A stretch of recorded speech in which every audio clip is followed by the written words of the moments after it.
WNBA season is in full effect, and we had two record breakers on the same opening night. Napheesa Collier tied for the most points scored in a season opener with 34 points. And before the night was over, Kelsey Plum on the LA Sparks broke that record with 37 points, y'all. We already get to see those two match up in the Sparks home opener today.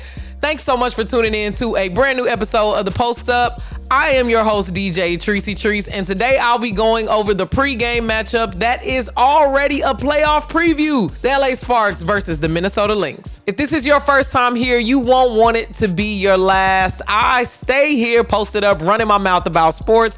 And of course, WNBA season just got started, so you don't want to miss it. Make sure you subscribe if you're watching in video, follow if you are listening in audio, and stay tapped in, y'all. I got so much to run my mouth about. Starting off this session of running my mouth, I just like to formally thank God for doing his big one, y'all. Showing LA basketball so much favor. We got Luka Magic before the Lakers got eliminated from the playoffs. We got Kelsey Plum as a pick. I don't think people are like making as big of a deal about this as we should be. Kelsey Plum is now in Los Angeles playing with other veterans that she has won championships with, De'Erica Hamby, and others who have won other independent championships, Mercedes Russell, Azurá Stevens. It is a good time for the Sparks to start winning right now. We did have the season opener as a winner. So did the Minnesota Lynx, who we're matched up to again today.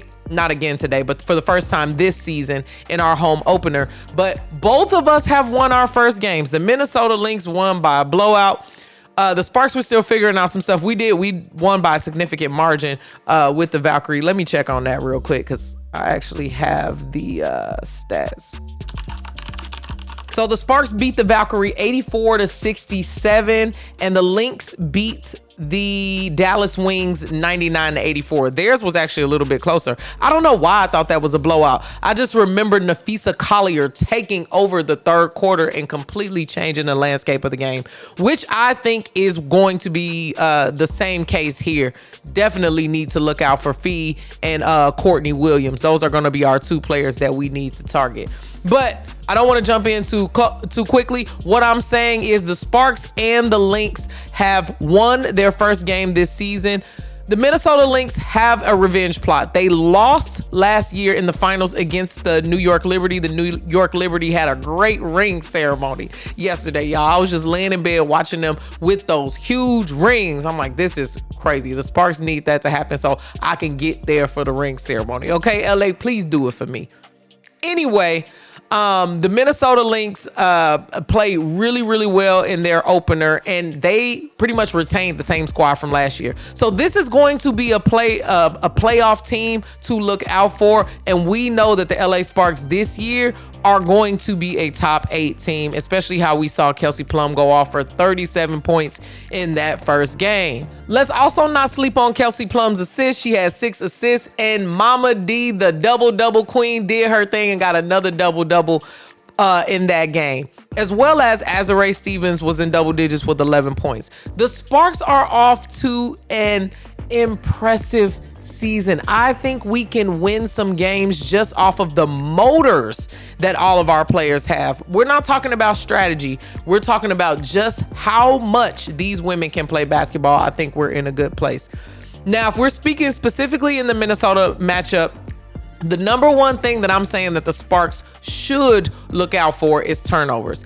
If you give the Minnesota Lynx the benefit of turning the ball over, first of all, their defense is lights out. The Sparks had great defense in the first game, but the Minnesota Lynx defense is notorious for locking people down. So if you make those silly mistakes today and the rust is not completely shaken off, then they will take advantage of those points. Mark my word, that will be the difference maker here. Turnovers that are converted into points.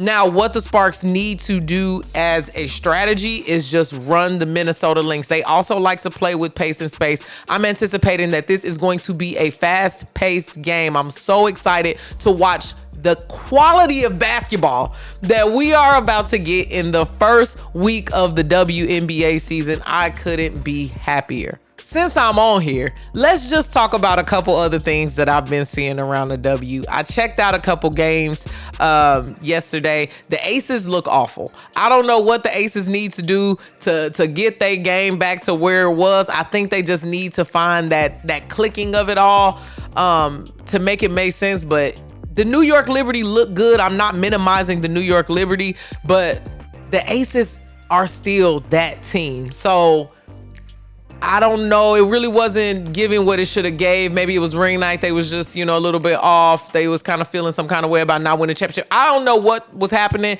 or if a little bit of emotions was in there too, but the Aces wasn't playing like the Aces play. Now, Marcus Talks from the Protect Our Queen podcast has me looking at the Phoenix Mercury because he insists that they are better than the Sparks. I don't know what this man is thinking, but they did play well. Okay, they did play well. Satou Sabally had her debut last night, and it was just phenomenal. I think she's an all-around great player. I was a little bit nervous when she tripped over her ankle and kind of went down a little bit. I'm like, Satou, girl, do not get injured on the home opener here. The team really needs you. Kalia Copper is already out. So watching Alyssa Thomas and Satou Sabally play really well yesterday. No brainer that they were going to play well, but I enjoyed the Mercury game, and the Mercury actually did win. So I'm not talking as much trash as I want to talk, Marcus. I'm going to clip this for you so that I can tag you, but they're looking okay, but still not better than my Sparks, all right? Last thing is the Indiana Fever versus the Chicago Sky game, y'all. If we could just not lead with racism this season. Let's just not. I want to enjoy watching these matchups. I don't want to talk about racism on the internet and on Instagram with y'all. I just don't want to do it. So I'm not sure how we navigate the waters. I'm not sure who needs to say something.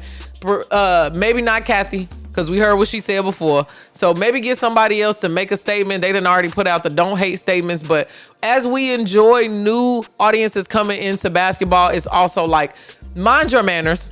Mind your manners, okay? The Angel Reese and Caitlin Clark matchup was everything we wanted to be, except for the fact that the Chicago Sky is so much farther behind the Indiana Fever. The Indiana Fever got a new coach who just came over from the Connecticut Sun, had a phenomenal season last year.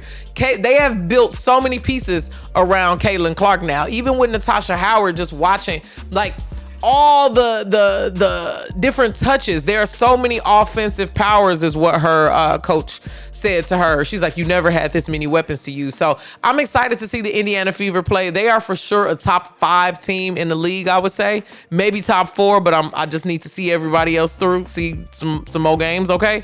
But the Chicago Sky, man, y'all are in trouble, but I think they in some kind of rebuilding phase. Anyway, they have a new coach. We're going to give them some grace. So sorry to all my Chicago Sky fans. Closing out the show, y'all, I'm excited for this home opener. I'm actually about to hop in the shower, put my clothes on, and head right over to the Crypto.com arena to get my season media pass, and I will be on the court this year. I'll be shooting shorts. I'll be posting them during the game. So make sure you keep it locked in right here on my YouTube channel, but also on Instagram at DJ Tricey Trice. That's DJ TRICEY.